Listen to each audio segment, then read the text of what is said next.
बिस्मिल्लाहिर्रहमानिर्रहीम अस्सलाम वालेकुम। प्रोग्राम व्यूज़ टाइम में अव्हांखे भली कार चवां थो। नाज़रीन, गुज़िरियल ॾींहं वारे प्रोग्राम में असां इमरान ख़ान जे ताज़े बयान ते ॻाल्हि ॿोल कई ऐं उन बयान जो रद्दअमल अॼु असांजे साम्हूं आहे। वफ़ाक़ी घर वज़ीर राणा सनाउल्लाह अॼु जेका प्रेस कॉन्फ्रेंस कई, उन प्रेस कॉन्फ्रेंस दौरान संदसि इहो चवणो त इमरान ख़ान जेको मुख़ालिफ़नि ते इल्ज़ाम हणंदो रहियो आहे त असां NRO 2 वठण जी कोशिशि कयूं पिया। हाणे सवाल इहो पैदा थिए थो त छा इमरान ख़ान पाण NRO 2 वठणु घुरे थो? अहम जेके मामला आहिनि उन्हनि ते ॻाल्हि ॿोल कंदासीं, उहे टॉपिक्स अवां सां डिस्कस कंदो हलां। सिंध में जेका 3 ॾींहंनि खां बरसाति जारी आहे, उन बरसाति सां इंतिज़ामिया जी जेका पत आहे या ईअं चइजे इंतिज़ामिया जो जेको किरदारु आहे, उन ते केतिरा ई सवाल उथी रहिया आहिनि। ख़ासि तौर ते चौमासे जी बरसाति का पहिरियों दफ़ो नथी पवे। हर साल जेका आहे चौमासे जी बरसाति पवंदी आहे। इन हवाले सां मौसमियात खाते पारां अॻुवाट इतला बि ॾिना वेंदा आहिनि। हिन भेरे बि मौसमियात खाते पारां अॻुवाट अलर्ट बि जारी कया विया हुआ। सूबाई लेवल ते जेको प्रोविंशियल डिज़ास्टर मैनेजमेंट अथॉरिटी आहे, उनखे बि फ़ाल कयो वियो। उन सां गॾु गॾु रेन एमरजेंसी बि लागू कई वई। पर उन जे बावजूद बि आवाम जी परेशानी ऐं अहंद जेके आहिनि उहे असांजे साम्हूं आहिनि। उहे घटिजी त न सघिया, पर उन्हनि में बेहतर इज़ाफ़ो थियो आहे। इन मामले ते ॻाल्हि ॿोल कंदासीं। उन खां अलावा अॼु असां ॻाल्हि ॿोल कंदासीं मुल्क में जेका वधंदड़ बेरोज़गारी आहे, महांगाई आहे ऐं ॿुॾंदड़ मईशत जी जेका ॿेड़ी आहे, इन में थियणु छा घुरिजे, कहिड़ा उहे सेक्टर्स आहिनि जिन में हंगामी बुनियादनि ते कमु थियणु खपे ऐं पोरियत ऐं ॾिहाड़ीदार मज़दूरनि खे पाण भरो करण जे लाइ हुकूमत खे फ़ौरी तौर ते कहिड़ा हंगामी क़दम खणणु घुरिजनि। ख़ासि तौर ते जेके रिपोर्ट्स आहिनि त सिंध में 70 लख जे लॻभॻि ग़ैर क़ानूनी परॾेही जेके रहनि था, उहे असांजी मईशत ते केतिरो बार आहिनि ऐं उन सां असांजी मईशत केतिरो मुतासिर थिए थी, इन ते बि पैनलिस्ट जी राय शामिल कंदासीं। जेके पैनलिस्ट अॼोके प्रोग्राम में मौजूदु आहिनि उन्हनि जो तारीफ़ अवां सां कराईंदो हलां। नसीम मेमन साहब असांखे जॉइन कयो आहे, सीनियर तजिया निगार आहिनि। डॉक्टर अयूब शेख साहब, डॉक्टर रफ़ीक चांडियो साहब ऐं प्रोफेसर इनाम भट्टी साहब अॼोके प्रोग्राम में असां सां गॾु आहिनि। नसीर साहब, अव्हांखे वेलकम चवां पियो। थैंक यू सो मच, अव्हां जॉइन कयो। अव्हां खां शुरूआति कयां पियो सर।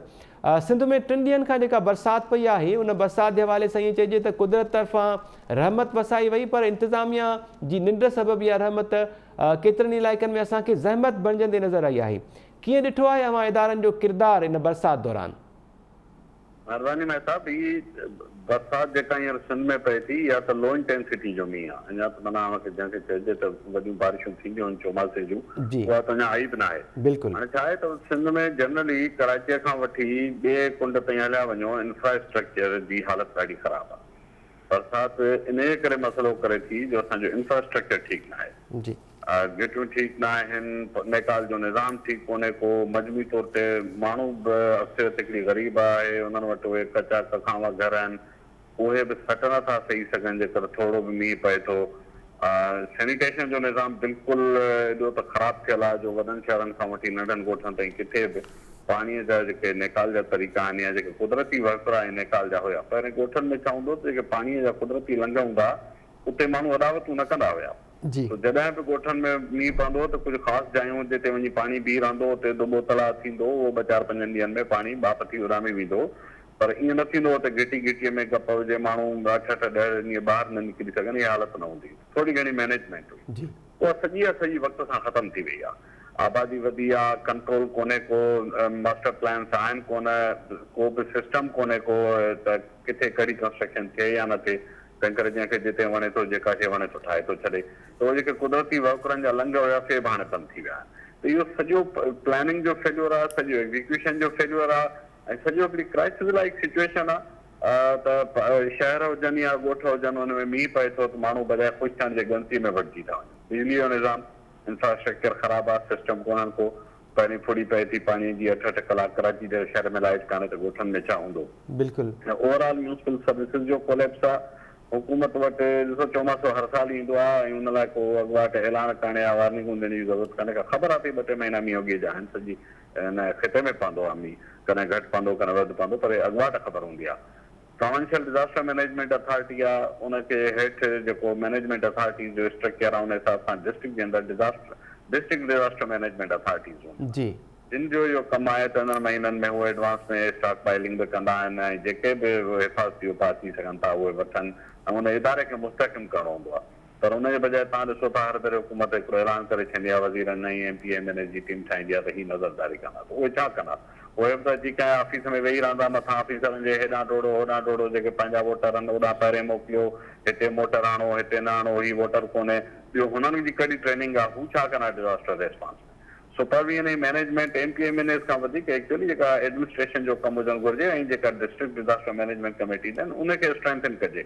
विलेज लेवल ते बि उन्हनि जो स्ट्रक्चर ठही सघे थो। हाणे तव्हां वटि इलेक्टेड UCs आहिनि, तव्हां वटि टाउन कमेटीज़ आहिनि, इन सॼे स्ट्रक्चर खे फाल करण जे बजाए हिकिड़ो सेरेमोनियल क़िस्म जो रस्मी पूराओ थिए थो, हैंड आउट निकिरे थो, फलाणा फलाणा डेज़िग्नेट थी विया, उहे अची पोइ हुते पोइ त असां ॾिठो आहे उहे ज़िलनि में विहनि था, उहे पंहिंजी ॿी पॉलिटिक्स में शुरू थी वञे।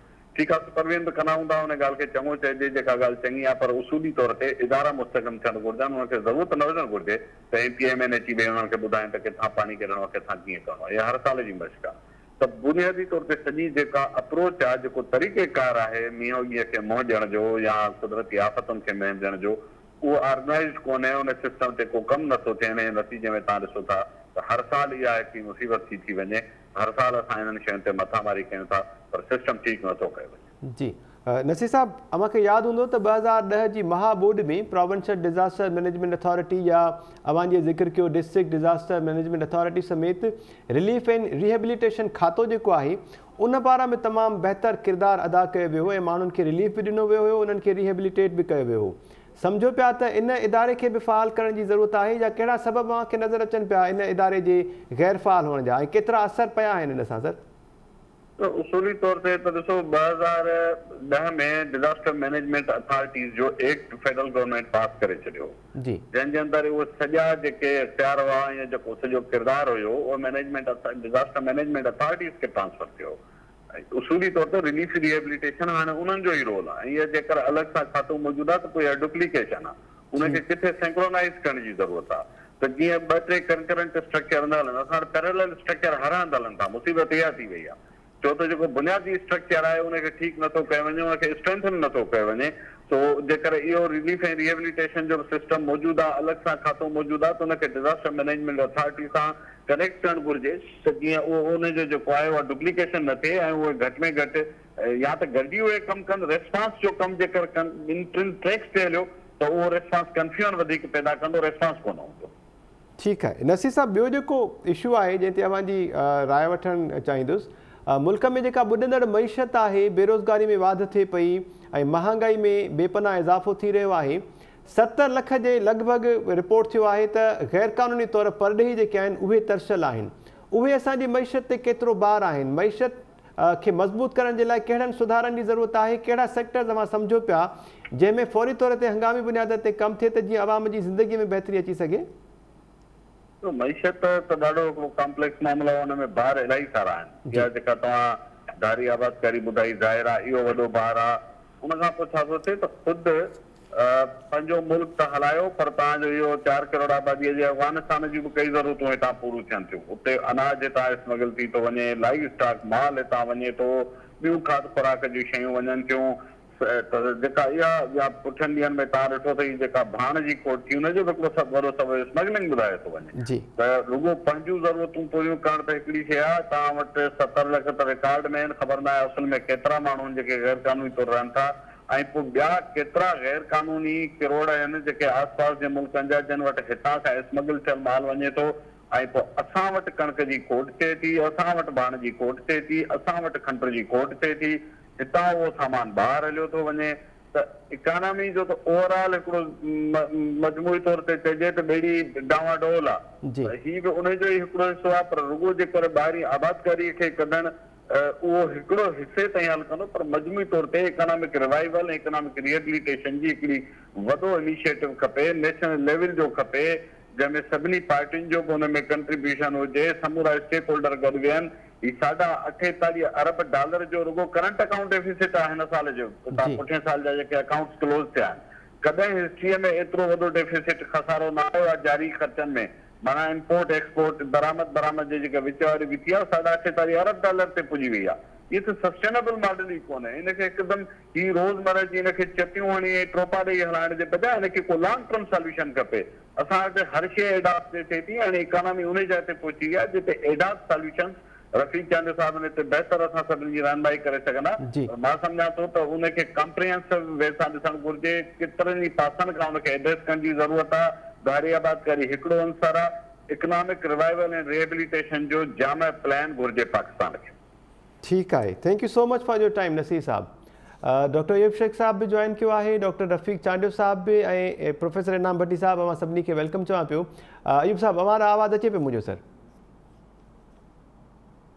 अचे थो जी डॉक्टर साहब, सिंध में जेका 3 ॾींहंनि खां बरसाति पई आहे, उन बरसाति इंतिज़ामिया जी जेका जीअं चइजे इंतिज़ामिया जो किरदारु आहे, उन ते केतिरा ई सवाल उथारिया आहिनि। बुनियादी सवाल इहो आहे त चौमासे जी बरसाति को पहिरियों दफ़ो न पई आहे, हर साल चौमासे जी बरसाति पवंदी आहे। हिन वक़्तु अञा चौमासे जी बरसाति जो उहो हेवी स्पेल आयो ई न आहे, तमामु थोरी बरसाति पई आहे। हिन थोरी बरसाति में बि जेका रहमत वसाई वई आहे कुदरत तरफ़ां, उहा असांखे ज़हमत बणिजंदी नज़र अची रही आहे। कीअं ॾिठो अवां इदारनि जो किरदारु इन बरसाति जे मौसम में, केतिरो कमु करण जी ज़रूरत आहे? महताब हिकिड़े मिंट लाइ सोच त बरसाति न हुजे जी त पोइ भला कहिड़ो किरदारु आहे। ऐं ही त बरसाति असांखे बहानो आहे जो उन्हनि जो किरदारु असांखे साइमीअ में रखिणो थो पए, तौर करणी थी पए। जी आउं सम्झां थो त हिते हिकिड़ी गवर्नमेंट कान्हे, 2 गवर्नमेंट कोन्हनि, 3 गवर्नमेंट कोन्हनि, पर 4, 5, 6 गवर्नमेंट्स आहिनि। उहे 4, 5, 6 गवर्नमेंट्स उन्हनि जो चेक सिस्टम पंहिंजो आहे, उन्हनि खां पुछा गछा करण वारा माण्हू धारदार आहिनि। आउं तव्हांखे हिकिड़ी ख़बर थो ॾियां। जी रेवेन्यू वारा अॻे इहो सभु कमु कंदा जॾहिं असांजा लोकल बॉडीज़ जा इदारा न हूंदा, त पोइ इमदाद बाइमी ऐं रेवेन्यू गॾिजी ही माण्हुनि जे लाइ मुसीबतुनि वारनि ॾींहंनि में मदद कंदा। ही पोइ जॾहिं म्यूनिसिपल सिस्टम ठहियो, हाणे उहो म्यूनिसिपल सिस्टम सॼो हाईजेक थियल आहे। जी हाईजेक कीअं थियल आहे त हिकिड़ी लसानी तंज़ीम आहे, उनखे पंहिंजा कारकुन खपाइणा। उन 8000 कारकुन शहर में सिटी वार्डनि जे नाले सां भर्ती करे छॾिया। उहे पंहिंजे तंज़ीमी कम में त फर्स्ट क्लास हूंदा, पर हिते सफ़ाई सुथराई जे कमनि में उन्हनि जो को बि लाॻापियल वास्तो कमु न थियो। न ई उन्हनि खे का तरबियत ॾिनी वई। बिल्कुलु उन्हनि खे रुॻो पघारूं ॾिनियूं वयूं, मुआशियात ते भार विधो वियो। मां तव्हांखे ॿी ॻाल्हि ॿुधायां, घोटकीअ में सिर्फ़ु 400 माण्हू भंगी ग्रेड 1 में रखिया विया। भंगी लफ़्ज़ हाणे नथा चवनि, खाकरो ऐं नाइब कासिद इहो था चवनि, सफ़ाई जो अमलो था चवनि लफ़्ज़ ग्रेड 1 में। जी उन ग्रेड 1 में 400 जेके माण्हू खया विया, से सिर्फ़ु सरदारनि जे हवेलियुनि जा माण्हू खया विया, ऐं उहे सभु मुस्लमान आ जिन खे जॾहिं ऑर्डर मिलिया त हुननि चयो त वाह, असां भंगियुनि वारो कमु थोरी कंदासीं, असांखे नौकरियूं तव्हां कहिड़ियूं था ॾियो। उहे 400 जा 400 माण्हू गुज़िरियल 10 सालनि खां रुॻो हिकिड़े ज़िले में थो चवां, उते पघारूं वठनि था, कमु नथा कनि। आउं तव्हांखे ॿी ॻाल्हि थो ॿुधायां, रेवेन्यू जे हिकिड़े ऑफिसर मुख़्तियारकार खे बदिली कयो त तूं हितां जे माण्हुनि जे लाइ मसइला क्रिएट थो करीं ऐं हिते मुख़्तलिफ़ माफ़ियाज़ उन्हनि खे जनम थो ॾीं। उन ऑफिसर खे अंदरां तालो ॾेई 4 मुख़्तियारकार उनखे बोछड़ा हयो ऑफिसर खे, ऐं वज़ीर उनखे शाबाश जो सर्टिफिकेट। अवां रेवेन्यू जे वज़ीर जो इहो बयानु पढ़ियो आहे मखदूम साहब जो त इन जे मौसमियात खाते जे अॻकथी मूजिबि हैदराबाद ज़िले में मसइला वधंदा बरसातुनि जा, इन करे मटियारी ज़िले में ख़ासि उपाउ वठण जे लाइ हुन उते कैंप कई आहे। हिकिड़ो वज़ीर, हिकिड़ो ज़िलो। जी डॉक्टर साहब, हिकिड़ो वज़ीर, हिकिड़ो ज़िलो, हिकिड़ो ऑफिस। बरसाति वारो जेको इशू आहे, इन मामले ते ॻाल्हि ॿोल असांजी हलंदड़ आहे। डॉक्टर अयूब शेख साहब, बरसाति वारो जेको मामिलो आहे, इन ते मां पंहिंजो कमेंट कंक्लूड कजो प्लीज़। हिकिड़ी ॻाल्हि सफ़ा सवली आहे, उहा हीअ आहे त हिकिड़ी गवर्नमेंट हुजे, उहा गवर्नमेंट रूरल ऐं अर्बन न हुजे। हिकिड़ी गवर्नमेंट हुजे, उनजो हिकु वज़ीर हुजे, उनजो जेको खातो आहे उहो उनजो सॼे जो सॼो ज़िम्मेदार हुजे, पोइ ही मसइला कोन थींदा। हाणे तव्हां माण्हुनि खे अचण बि ॾियो, माण्हुनि खे रहण बि ॾियो, इरेग्युलर प्लैनिंग बि कयो, इरेग्युलर सेटलमेंट्स बि कयो, ऐं सॼी सिंध खे धारियुनि सां भरे बि छॾियो, ऐं पोइ चओ त तव्हां वटि सफ़ाई बि हुजे, तव्हां वटि अमन बि हुजे, तव्हां वटि माण्हुनि जा मसइला बि हल थियल हुजनि, अनाज जी खोट बि न हुजे। हाणे त ऑक्सीजन जी खोट थी थिए महताब साहब, जेके वण विया आहिनि, ॿेला विया आहिनि, ऑक्सीजन जो खुटंदी त ही माण्हू काॾे वेंदा? पोइ त ही म्यूनिसिपल जा मसइलनि खां मथे जीअरा जाॻंदा माण्हू जीअरे जाॻंदे अव्हां जे साम्हूं मरंदा वेंदा। ही सभु कुझु हिन करे हेॾी वॾी गर्मी, हेॾो वॾो ज़ुल्म। हींअर जेका हीअ बरसाति आहे, उन बरसाति में ही जेके हेॾियूं गर्मियूं आहिनि, उन्हनि गर्मियुनि में हेॾी जेके लोड शेडिंगूं आहिनि, उहे सभु जो सभु माण्हुनि जे पार्ट ते आहे ई कोन, सभु जो सभु हुकूमत जे पार्ट ते आहे। ऐं जेको कुझु कयो आहे हुकूमतनि कयो आहे। जेकॾहिं उन वटि एनर्जी जो प्रॉब्लम आहे, उहो बि आवाम न कयो आहे, हुकूमत कयो आहे। जेकॾहिं सफ़ाई सुथराई जो प्रॉब्लम आहे, उहो बि आवाम जो न आहे, हुकूमत जो आहे। जेकॾहिं उनजा मुलाज़िम कमु नथा कनि त उहो बि हुकूमत जो मामिलो आहे। इन करे सभ खां वधि हुकूमत खे पंहिंजो रवैयो ऐं पंहिंजी कारकर्दगी बदिलाइणी ऐं सुधारणी पवंदी। उन खां सवाइ ही बरसातूं अॻे जेके माण्हू ख़ुशियूं मल्हाईंदा, हाणे त दुख में आहिनि त ख़ैर सां गुज़री वञे। बिल्कुलु ठीकु पिया चओ सर। नसीर मेमन साहब जो कमेंट हुयो त इंफ्रास्ट्रक्चर बुनियादी तौर ते ठीकु न आहे, ड्रेनेज सिस्टम असांजो तबाह थियल आहे, कुदरती जेके वहकरनि जा लंघा आहिनि उहे बंदि थी विया आहिनि। ऐं अहम नुक़्तो जेको उन्हनि उथारियो, उन्हनि जो चवणो त इदारनि जी डुप्लीकेशन जेका आहे उन जे करे बि मामला ख़राबु थियनि पिया। रफ़ीक चांडियो साहब ॾांहुं हलूं पिया। रफ़ीक साहब, नसीर साहब जो कमेंट हुयो त प्रोविंशियल डिज़ास्टर मैनेजमेंट खां पोइ वरी डिस्ट्रिक्ट डिज़ास्टर मैनेजमेंट अथॉरिटीज़ जेके आहिनि उन्हनि खे फ़ाल कयो वियो, ऐं रिलीफ ऐं रिहेबिलिटेशन खाते वारियूं जेके ज़िम्मेवारियूं आहिनि उहे बि इन PDM खे ॾिनियूं वयूं। पर उन जे बावजूदि ईअं थियो त डुप्लीकेशन जो थी वई, रिलीफ ऐं रिहेबिलिटेशन खातो अलॻि जो थी वियो, त पोइ बि मामला बजाए सुधरण जे उहे ख़राबु थींदा रहिया आहिनि।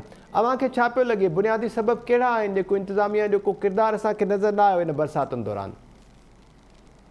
महताब, इहे ॿ टे शयूं आहिनि जिन ते नसीर साहब इहा ॻाल्हि कई आहे। इन ॻाल्हि जो बिल्कुलु सही आहे त 18वीं तरमीम खां पोइ डिज़ास्टर मैनेजमेंट जो सॼो मामिलो सूबनि वटि आहे, सूबनि खां ट्रिकल डाउन थिए थो ज़िलनि वटि। पर हक़ीक़त इहा आहे त जेको मज़बूत तरीन इदारो आहे उहो फेडरल जो हिकिड़ो ठहियलु आहे, आपेशाही टाइप सिस्टम आहे, जंहिं तहत फेडरल जो हिकिड़ो NDA में ठहियलु आहे। रिसोर्सिस सभु उन वटि ईंदा आहिनि। छो त थींदो छा आहे त जेकॾहिं ॿाहिरियूं एड्स ईंदियूं आहिनि जेके, उहे सभु इकनॉमिक अफेयर डिवीजन जे ज़रिए ईंदियूं आहिनि। यानी उते तव्हां NDA में ठाहे रिसोर्सिस खे उते तव्हां ॾिठो हूंदो जेको तिडी वारो मसइलो थियो हो, उन में 32 बिलियन असांजे NDA में ख़र्चु कया, ऐं उन में सूबाई उन्हनि खे का बि न ॾिनो। सूबाई जेके आहिनि डिज़ास्टर अथॉरिटीज़ आहिनि, उन्हनि जी ख़ुदि कैपेसिटी जो सीरियस मसइलो आहे, ऐं जेके ॿिया इदारा आहिनि उन्हनि जो हिकिड़ो सीरियस मामिलो आहे। इहो कॉन्स्टिट्यूशन मामिलो आहे। पर हाणे छा आहे त हुकूमतूं अॼुकल्ह त कोलिशन गवर्नमेंट आहे, त हिक ॿिए खे चवंदा कोन। इन करे सूबाई जेके डिज़ास्टर मैनेजमेंट अथॉरिटीज़ आहिनि उहे तमामु बुरी हालत में आहिनि। उहे कंहिं बि डिज़ास्टर खे मुंहुं ॾियण जी फौरी पोज़ीशन में कोन्हनि के। नंबर ॿियो मसइलो इहो आहे त जीअं दोस्तनि सभिनी डॉक्टर अयूब ऐं पंहिंजो नसीर साहब ॻाल्हायो आहे त इहे बरसातूं हमेशह अचनि थियूं पियूं, हर साल इहो जी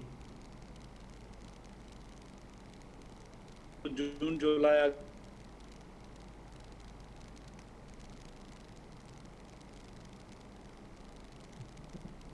जी डॉक्टर साहब नेट जो इशू आहे, शायदि अव्हांजो आवाज़ न पियो पहुचे। अव्हां सां ॿीहर राब्तो कयूं था। रफ़ीक सॉरी प्रोफेसर इनाम भट्टी साहब ॾांहुं हलूं था। प्रोफेसर साहब, अव्हां हिन अमेरिका में मौजूदु आहियो, उतां जे सिस्टम में हितां जे सिस्टम में ज़ाहिरी ॻाल्हि आहे ॾींहं राति जो फ़र्क़ु आहे। सिंध में जेका बरसाति पई आहे उहा रहमत बजाए अवाम जे लाइ ज़हमत बणियल आहे। कीअं डिफ्रेंशिएट कंदव अव्हां, हिते जेका बरसाति पवे थी ऐं उते जेका अमेरिका में बरसाति पवे थी, इदारा कीअं कमु कनि था ऐं कीअं कमु करणु घुरिजे? महताब महिरबानी। मसइलो जेको आहे उहो वॾे खां वॾो आहे नियतुनि जो, अमल जो, सोच जो, अहलियत जो।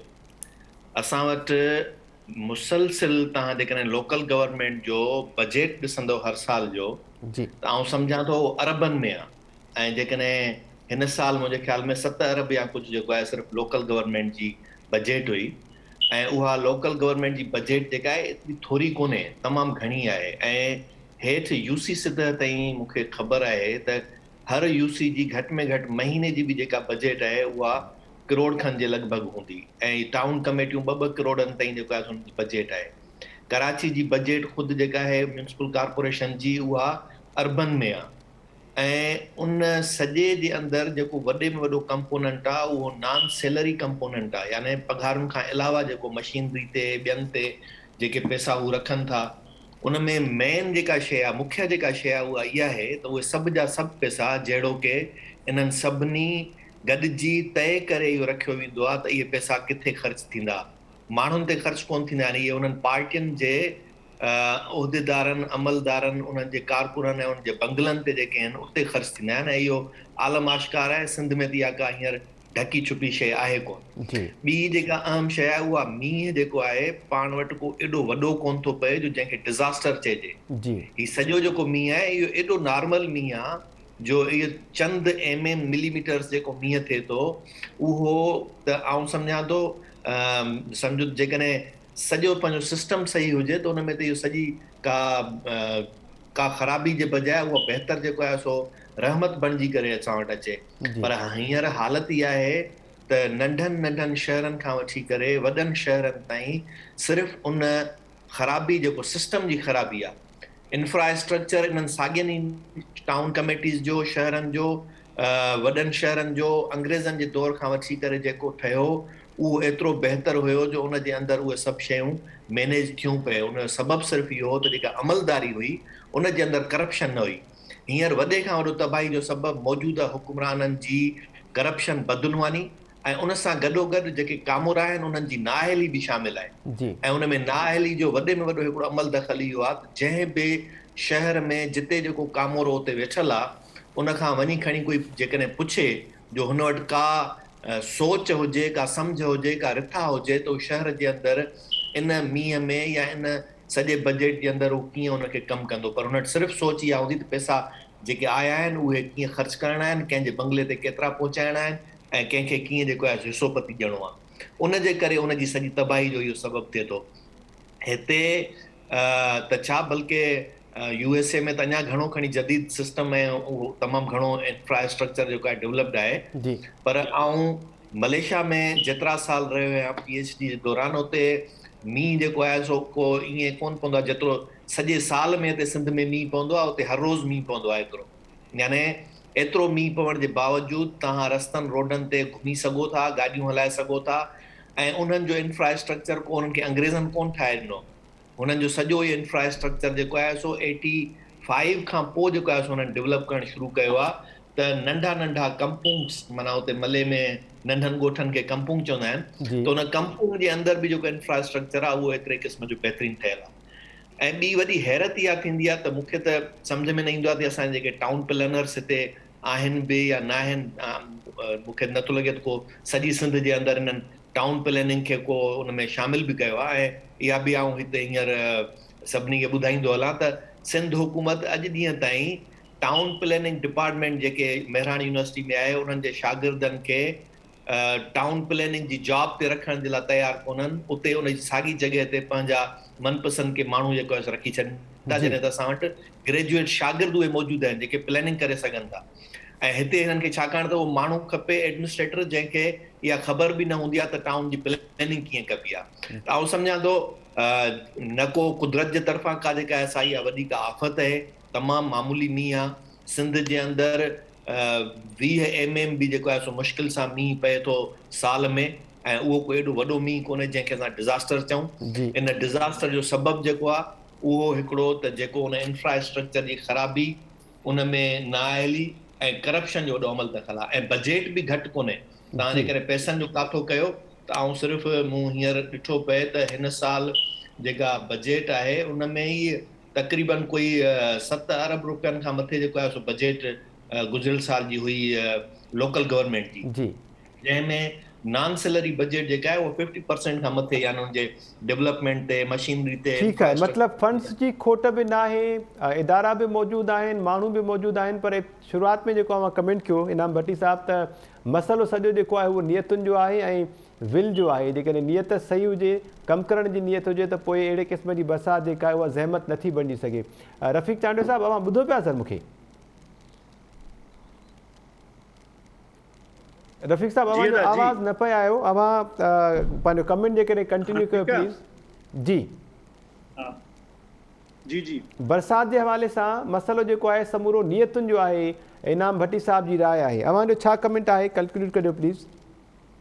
मां सम्झां थो त इहा ॻाल्हि इनाम साहिब सही आहे त नियतुनि जो मसइलो आहे, पर कैपेसिटी जा बि सीरियस मसइला आहिनि। रिसोर्सिस जी घटिताई बि हिकिड़ो वॾो मसइलो आहे जी, ऐं इन मामले खे मतिलबु जेके रिसोर्सिस आहिनि उहे मतिलबु त सिंध जे इन्हनि खे मसइलनि खे हल करण लाइ काफ़ी कोन्हनि खे।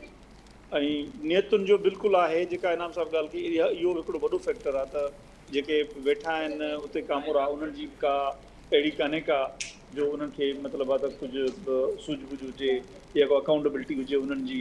सो इन करे इहे सभई मसइला गॾाए छॾाए।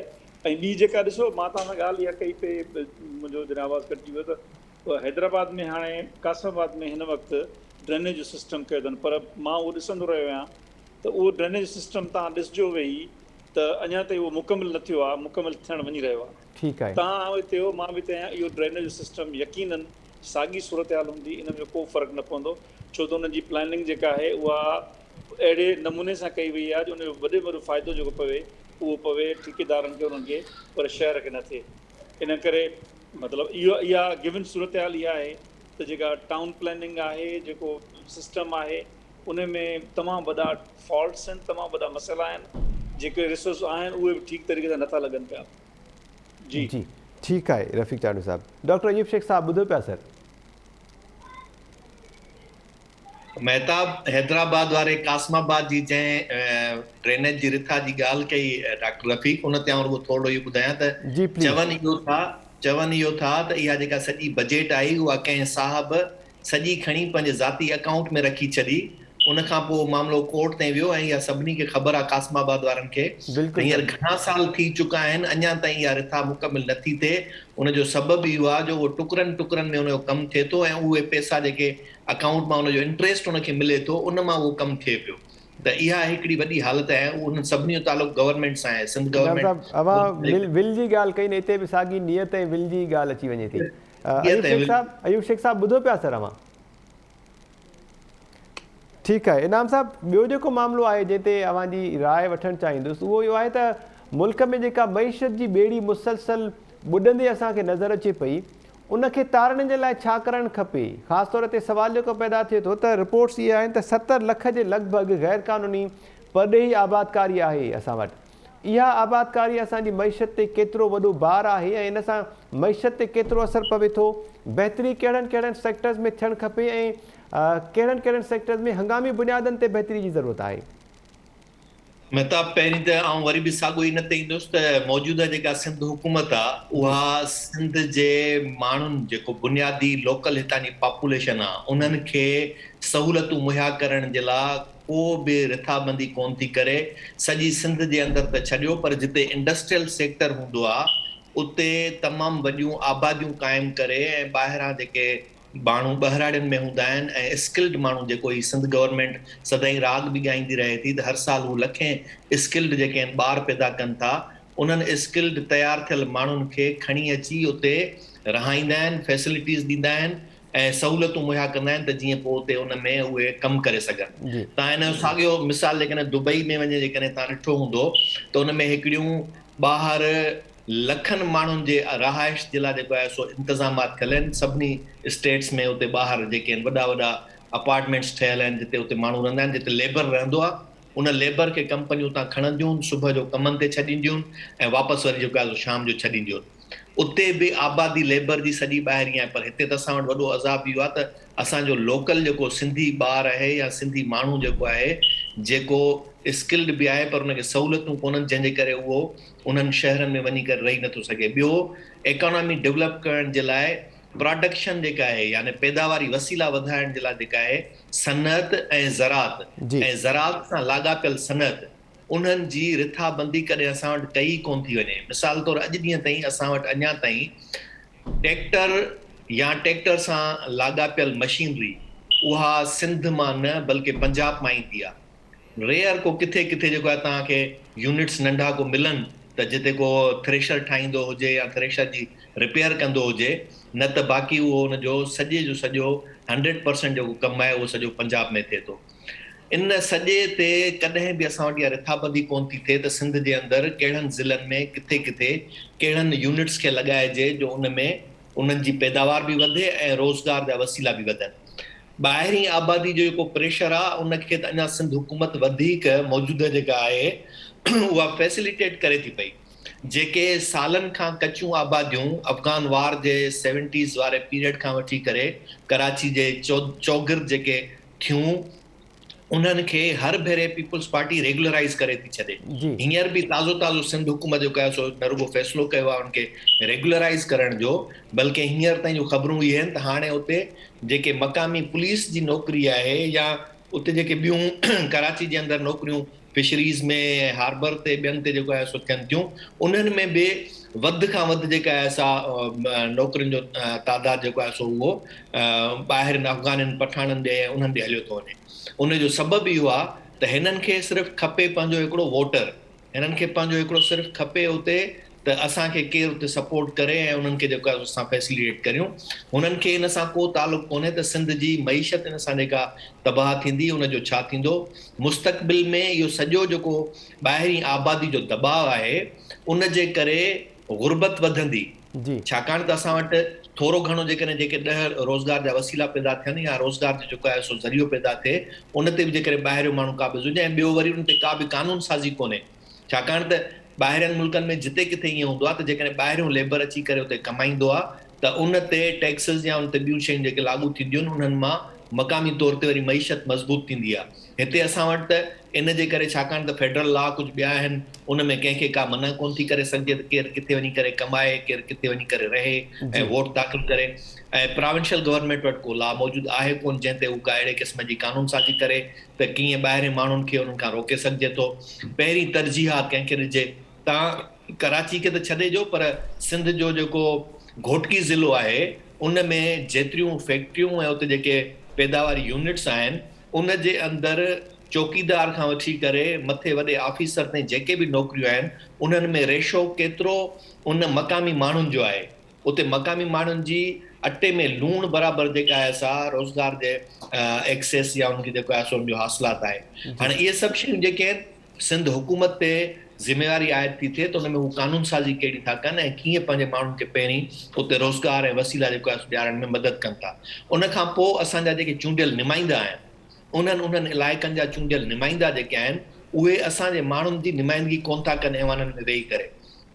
उते साॻे ई वक़्तु जेॾी महिल तव्हां आउं चवां थो त कराची जो जेको बि नुमाइंदो आहे उहो जमायत इस्लामी जो हुजे, MQM जो हुजे, PSP जो हुजे, PTI जो हुजे या खणी जेको आहे सो पश्तूननि जो हुजे, उहो जेॾी महिल जिते बि जंहिं ऐवान में ॻाल्हाए थो उते उन्हनि पंहिंजे माण्हुनि जे इन्हनि ई रोज़गार जे वसीलनि ते इन्हनि ई टैक्सिस ते उन्हनि ते ॻाल्हाए थो। जॾहिं बि उहे कंहिं बि गवर्नमेंट सां एग्रीमेंट्स कनि था उन्हनि मुआइदनि में उनखां लिखाए वठनि था तव्हां असांजे माण्हुनि जे लाइ छा कंदो। हींअर MQM छा थी चए, हींअर MQM इहो ई चए थी त असांखे वाइदे कयल जेको आहे सो मुआइदे तहत असांजो हिसो कोन थो ॾिनो वञे, यानी न रुगो हू इन में हिसो था घुरनि बल्कि हू था चवनि त असांजी आबादी जेका आहे उहा शहरी आबादी हेतिरी आहे उनजे करे असांजी पार्टी खे लोकल गवर्नमेंट जूं सीटूं बि हेतिरियूं मिलणु खपनि, असांखे नौकरियूं बि हेतिरियूं मिलणु खपनि। त इन तरह सां वारसी जी ठीकु आहे। डॉक्टर रफ़ीक चांडियो साहब ॿुधो पिया सर? जी जी जी रफ़ीक साहब थोड़ी जेकॾहिं रहनुमाई कयो असांजी, अवांजो फेवरेट सब्जेक्ट बि आहे, कहिड़ा कहिड़ा सेक्टर्स उहे आहिनि जिन में हंगामी बुनियादनि ते कमु करण जी ज़रूरत आहे गवर्नमेंट खे जीअं मईशत में थोरो सुधारो अची सघे या आम जेको माण्हू आहे ग़रीब माण्हू उनखे रिलीफ मिली सघे। मसलन मां मिसाल ॾियां, पंजाब हुकूमत छा कयो जो फौरी तौर ते ग़रीबनि खे रिलीफ ॾियण जे लाइ 100 यूनिट इस्तेमालु कंदड़ जेके माण्हू आहिनि उन्हनि जे लाइ बिल जेको आहे उहो फ्री करे छॾियो, 100 यूनिट्स ताईं माण्हू फ्री में बिजली इस्तेमालु कनि। उन सां गॾोगॾु सस्तो पेट्रोल कार्ड पंजाब वारनि मुतारिफ़ करायो आहे। असां वटि अहिड़ी का स्कीम नज़र न पई अचे। गवर्नमेंट खे फौरी तौर ते छा करणु खपे ऐं गैर क़ानूनी परॾेही जेके तरसियल आहिनि असां वटि उहे असांजी मईशत ते केतिरो भार आहिनि? ॾिसो, गैर क़ानूनी जेके परॾेही माण्हू रहनि था उन्हनि जी जेका 70 लख वारी फिगर आहे इन जी मूंखे ख़बर न आहे जी। इन करे मां इहो सम्झां थो त पाकिस्तान में गैर क़ानूनी तौर ते जेकॾहिं कोई रहे थो त उहो लीगली प्रॉपर्टी नथो वठी सघे ऐं उहो लीगली नौकरियुनि में नथो अची सघे। हा, उहे सिंध में जेके आहिनि धारिया आहिनि उन जो मतिलबु जेकॾहिं असांजो इहो आहे त सिंध खां ॿाहिरि वारा ॿियनि सूबनि जा अचनि था उते उहे अची वाला रखनि था, उन्हनि जो हिकिड़ो मसइलो आहे। उन्हनि जा 2 प्रॉब्लम थी सघनि था। हिकिड़ो प्रॉब्लम उन्हनि जो इहो आहे त उहे मतिलबु आहे त जेकॾहिं असांजी नौकरियुनि ते उन्हनि ते कोटा ते चिकनि था।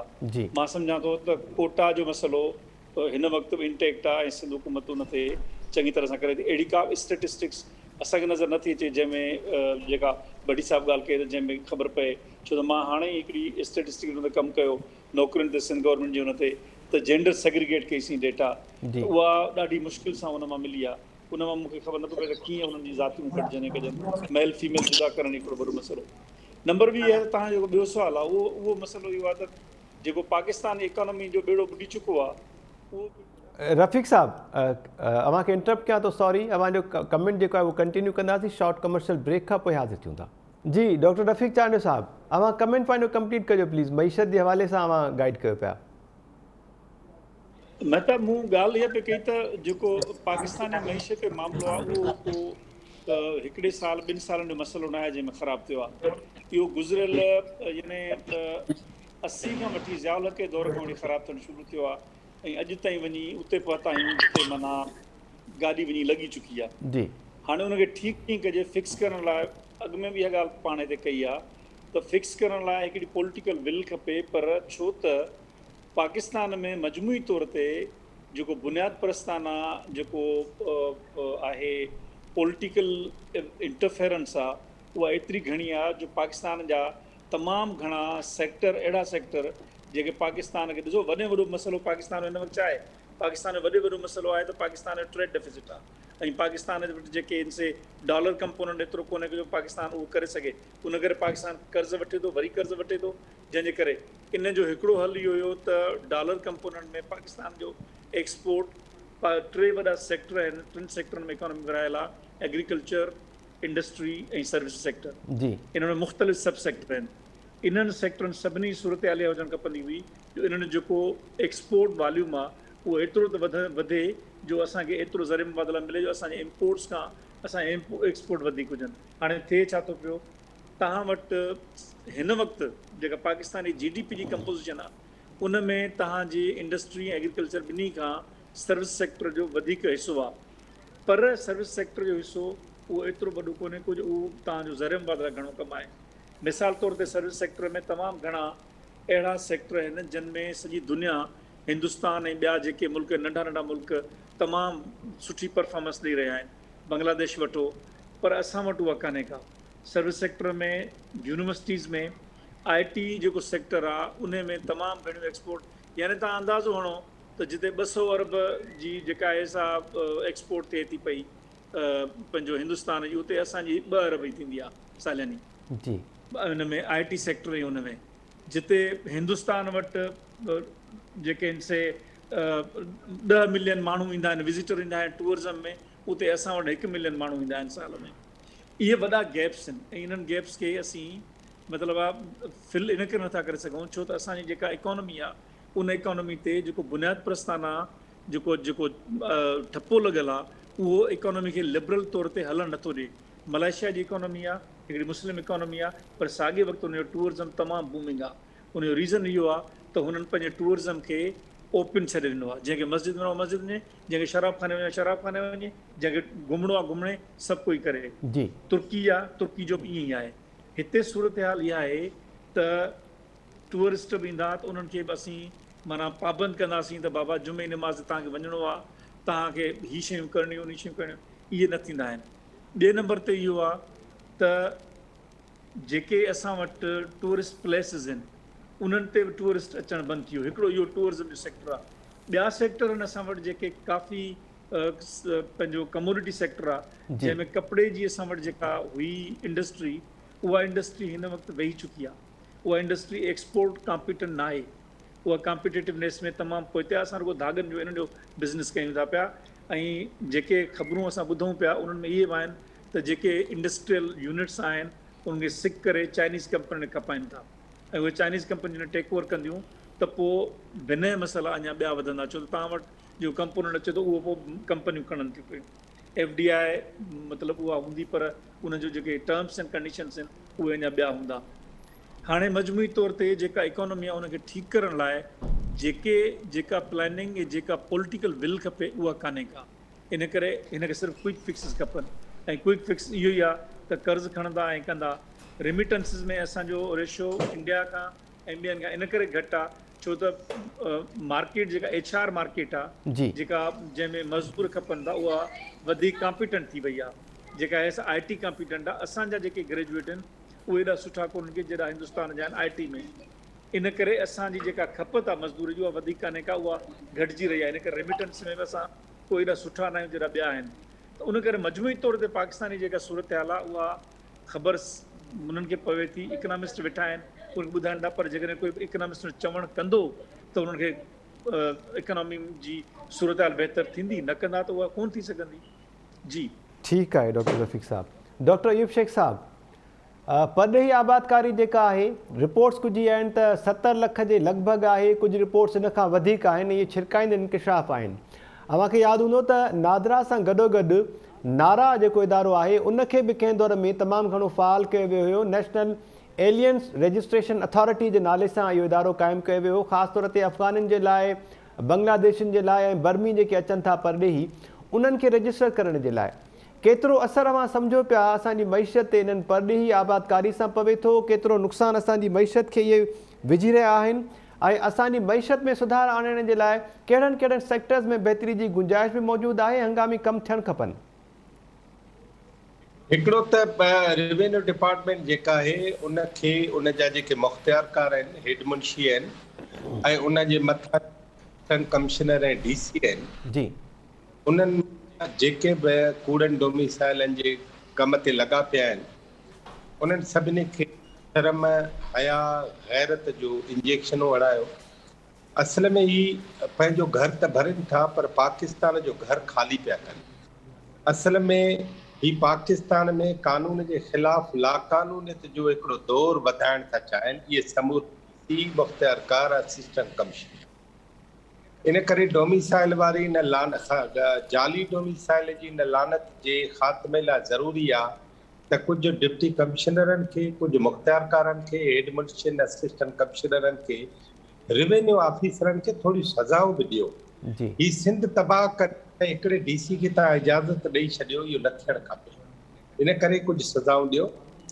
ऐं जेके तव्हां डोमिसाइल पकड़िया आहिनि, सज़ा हिकिड़ी हीअ बि ॾेई सघो था त उन DC खे 5 साल कंहिं बि उहिदे ते न रखो, उहो वेठो हुजे, ड्यूटी ॾे, फर्स्ट पगार खणे, बाक़ी उनखां को बि कमु न वठो, ऐं उनजो नालो लिखी छॾियो त ही उन्हनि पाकिस्तान दुश्मन ऐं सिंध दुश्मन DCनि मंझां हिकु आहे जेके जाली डोमिसाइल था ठाहिनि। साॻे नमूने नादरा उहो असांजो ज़ाहिरी तौरु क़ौमी महकमो आहे, असल में उहो बिहारनि, बंगालनि, वियतनामनि, श्रीलंकनि ऐं ॿियनि जेके मुस्लमान हिते अचनि था, लॾो लाइ वेहनि था, उन्हनि समूरनि माण्हू आबाद करण जो इदारो बणिजी वियो आहे।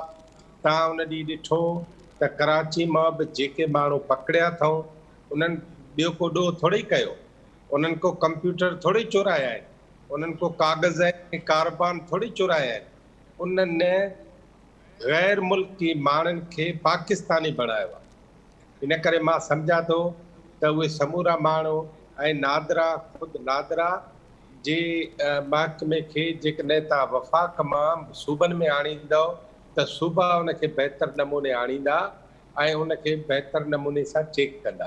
आउं तव्हांखे हिकिड़ी ख़बर थो उहा ई त सऊदी अरब जो जेको सिफ़ारत खानो आहे न, उहो घणे में घणा परॾेही हिते वापसि मोकिलींदो आहे।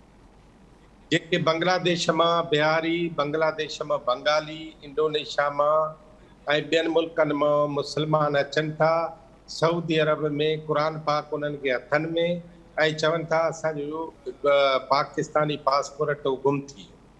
हू उनखे रसीद ॾेई जहाज़ ते चाढ़े हिते चवनि था हिन जा पासपोर्ट ख़तमु। हिते उन्हनि जा मिट माइट अवली वरियनि खां वेठा आहिनि। हिकिड़ी लोध आहे धारियुनि जी जेका इस्लाम जे नाले में, मुस्लमानी जे नाले में, अक़ीदे जे नाले में असांजे मथां मड़ी पई वञे। जी अचूं था मईशत नाले ते। मईशत लाइ दुनिया में अॻे त मईशत इहा हुई त मच्छी मानी खाइण जेतिरा जेके बि मुल्क हूंदा उहे ख़ुशि ऐं सुखिया हूंदा ऐं उन्हनि जे ख़ुशी जो जेको पैमानो आहे उहो सभ खां बहितरु हूंदो। हाणे ख़ुशियुनि जा, तरक़ी जा, अॻिते वधण जा, तालीम जा, सिहत जा, ज़राअत जा ऐं मजमूई तौर ते अमन अमान जा जेके मापा इंटरनेशनली मुक़ररु थिया आहिनि जी उन्हनि मूजिबि जेसि ताईं असां वटि एक्सपोर्ट ऐं इम्पोर्ट जो तवाज़ुन नथो वधे ठहे तेसि ताईं असां कॾहिं बि तरक़ी न कंदासीं, असां कॾहिं बि ख़ुशहाल न थी सघंदासीं।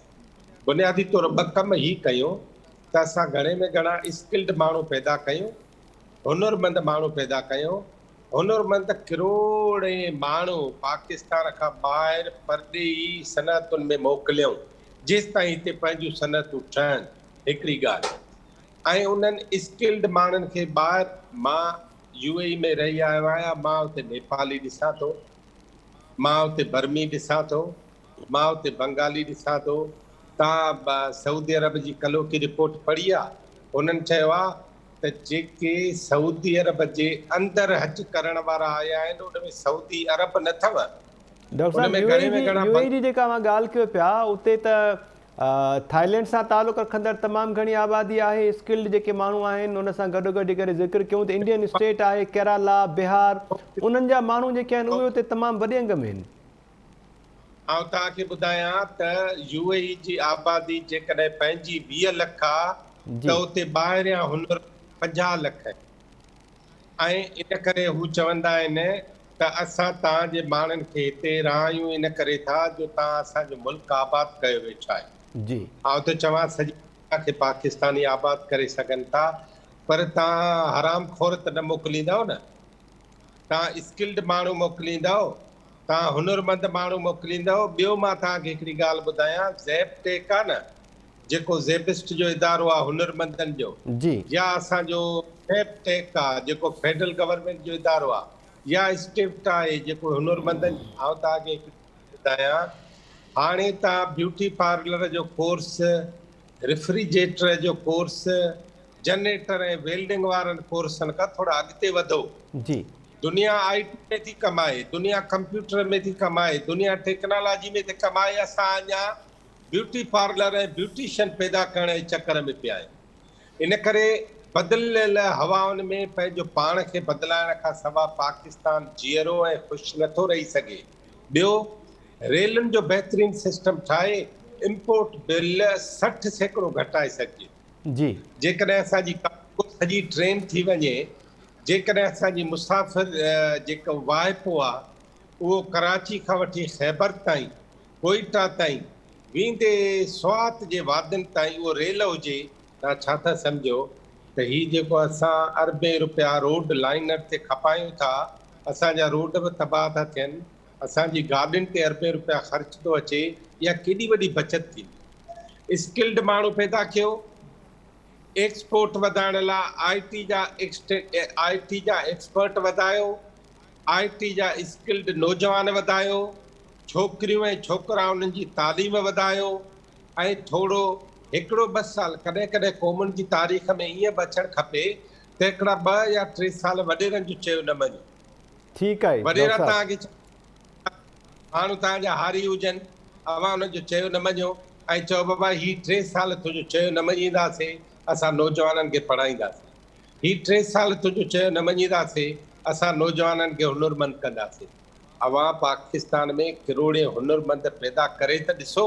ठीकु आहे डॉक्टर साहब, अवां ने का ॻाल्हि कई एक्सपोर्ट ऐं इम्पोर्ट में तवाज़ुन वारी, इन ते इनाम भट्टी साहब ऐं रफ़ीक चांडियो साहब जो कमेंट शामिलु करणु चाहींदुसि। ऐं मामिलो इहो आहे त हुकूमत पारां इम्पोर्टेड जेके आइटम्स आहिनि, लग्ज़री आइटम्स, मौजूदा बजट में उन्हनि मां केतिरनि ई आइटम्स ते पाबंदी लागू कई वई आहे। अहिड़ी सूरत हाल में इम्पोर्ट ऐं एक्सपोर्ट जो तवाज़ुन कहिड़ी रीति बरक़रार रही सघे थो या उनखे कीअं मीटअप करे सघिजे थो? इनाम भट्टी साहब ब्रीफली कमेंट कजो प्लीज़। त इम्पोर्ट एक्सपोर्ट ज़ाहिरी ॻाल्हि आहे पंहिंजी जाइ ते अहमियत तमामु घणो रखनि था, पर हुकूमत पारां इम्पोर्टेड आइटम्स ते पाबंदी मढ़ियल आहे ऐं जेके पाबंदी खां आजा आहिनि उन्हनि में वरी टैक्सिस एॾा वधाया विया आहिनि जो हाणे एक्सपोर्ट ऐं इम्पोर्ट जो तवाज़ुन बरक़रार रहणु तमामु ॾुखियो नज़र अचे पियो।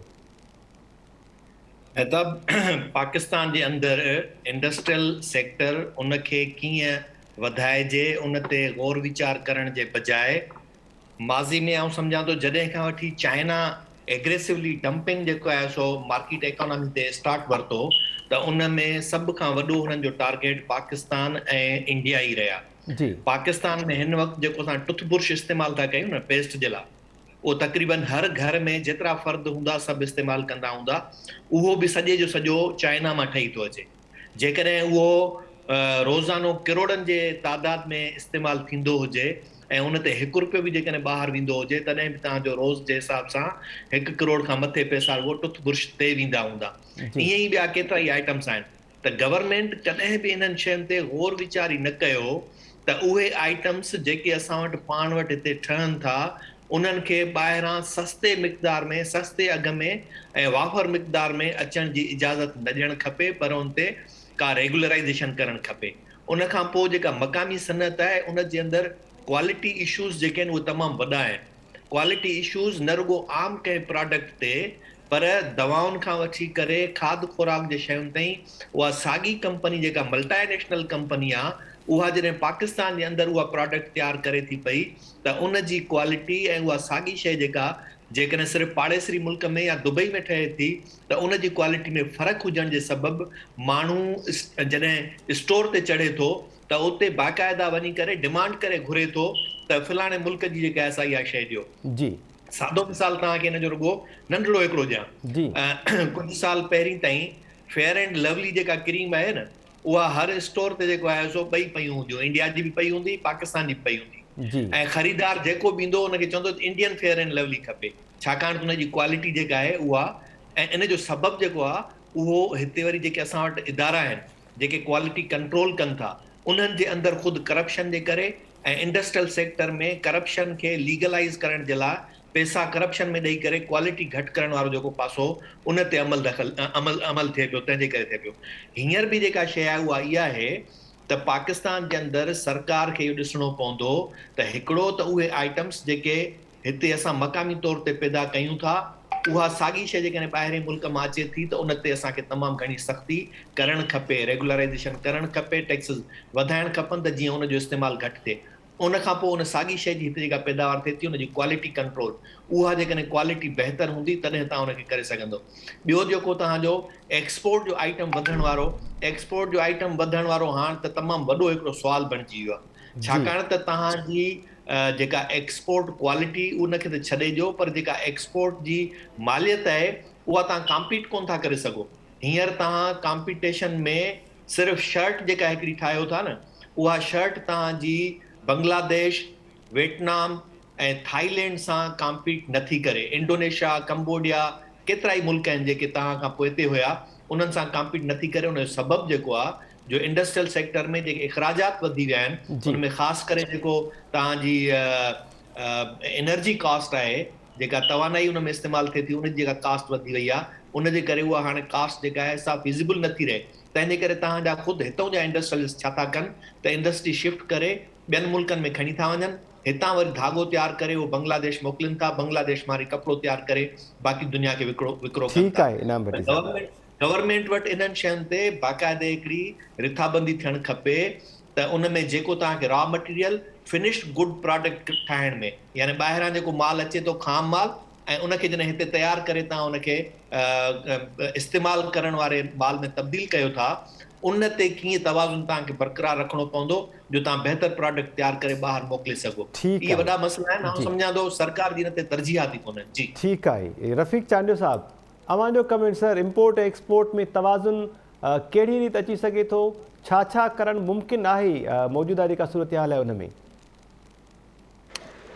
ॾिसो, पाकिस्तान लाइ एक्सपोर्ट इम्पोर्ट जो तवाज़ुन बहितर करणु दर्जेवार थी सघे थो, हिकिड़े धक में थी नथो सघे छो त पाकिस्तान एतिरो त प्रोडक्टिव सेक्टर्स में पंहिंजे मामलनि में एतिरो पोइ हलियो वियो आहे। हिन वक़्तु जेका कास्ट ऑफ बिज़नेस आहे उहा वधी वई आहे, इन करे तव्हां वटि FDI अचणु बंदि थी वई आहे। तव्हांजा ॿिया मसइला आहिनि, उनजे करे तव्हांजो इहो मामिलो ईअं आहे कोन। फौरी तौर ते इहो ई फिक्स आहे त तव्हां IMF मां कर्ज़ु वठी हलंदो, पर IMF मां कर्ज़ु वठी तव्हां फ़िलहालु पंहिंजो मामिलो ठीकु करे उन खां पोइ जीविका प्लानिंग कयो न। इहो हर 5-8 सालनि खां पोइ इहो IMF जो दरकड़ कए थो ऐं इहो कर्ज़ु अचे थो, कर्ज़ु मथां कर्ज़ु। हाणे अनबियरेबल कर्ज़ु आहे पाकिस्तान में। अॻु में हिकिड़ो मिसाल तौरु तव्हांखे मां ॿुधायां, तव्हांखे ख़बर आहे त हिंदुस्तान में एम्बेसडर कार कंहिं अरसे दराज़ ताईं हली, ॿियूं कारुनि खे अलो न कंदा हुया जी। इन खे प्रोटेक्शनिस्ट पॉलिसी चइबो आहे इकनॉमिक्स में। पाकिस्तान में साॻी प्रोटेक्शनिस्ट पॉलिसी हुई, जेका सुज़ुकी जेका गाॾी आहे, कार आहे, उनखे कयो वियो आहे। उहा सुज़ुकी कंहिं अरसे खां ज़ियाउल के दौर में सुज़ुकी जेका आहे FX उहा ठही हुई ऐं लाॻी थो कंहिं अरसे ताईं उहा सुज़ुकी गाॾी ईंदी हुई। जेसि ताईं ज़रदारी साहिबु पंहिंजे पुठिए 1-2 दौरनि में वञी अलो कयो त ॿियूं गाॾियूं न आयूं, तेसि ताईं उनजी जेका उन में वैल्यू एडिशन का बि न हुई, पर उनजी क़ीमत जेका आई पे उहा क़ीमत आई पे जेके हाईली जेके डेवलप कारूं आहिनि उन्हनि जेतिरी क़ीमत आई। यानी उहा प्रोटेक्शनिस्ट जेका पॉलिसी आहे उहा वरी साॻे वक़्तु अवाम जो रतु पिए पियो त मोनोपोली क्रिएट थी वई हुई। सो इहे मसइला आहिनि तमामु वॾा जेके इकोनॉमी खे, लिबरल इकोनॉमी आहे जेका उनखे हल करे सघे थी। पर जेकॾहिं तव्हां वरी मार्शल लॉ इहे ईंदा वेंदा त उन्हनि जो तसलुसुल न थी सघंदो ऐं अञा बि इकोनॉमी जा हालात वधीक ख़राबु थींदा वेंदा। इन करे हाणे जेको आहे, जेका सूरत हाल आहे उहा मतिलबु आहे त अहिड़ी आहे जंहिंमें क्विक फिक्स इहो ई आहे।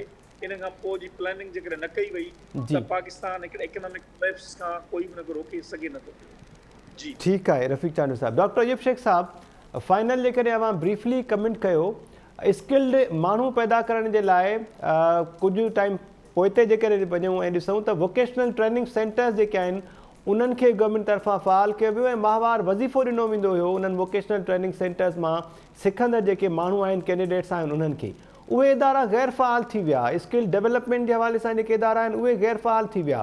कहिड़ी रीति स्किल्ड डेवलप्ड माण्हू जेके आहिनि उहे पैदा करे सघजनि था सर? मेहताब साहब, तव्हां हिते नौकरी था कयो जी, ऐं तव्हांखे मां इदारे में बि नौकरी ॾिनी, 2 हंधनि ते तव्हां पघार था खणो, हेॾे हिकिड़ो बहानो था ॿुधायो, होॾे ॿियो बहानो था ॿुधायो, हेॾो बि वियो, न की मूं शाल थी चयो, न की मूं नानाणा खटियो, न की मूं ॾाॾा। इहो मिसाल जी हद ताईं ठीकु आहे डॉक्टर साहिबु, मां हिकिड़ी जाइ ते जॉब थो कयां। मिसाल जी हद ताईं ठीकु आहे वञी ॻाल्हि जी। मूंखे लॻे थो अयूब राज़ खोले विधो आहे त तव्हां अयूब वटि बि कमु कयो था।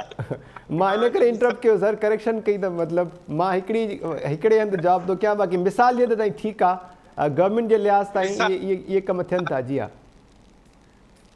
मिसाल जी, मिसाल तौरु इन करे छा थियो आहे, उहे हज़ारे माण्हू मूं तव्हांखे ॿुधायो सवेर न जी त तव्हां भंगियुनि जी नौकरी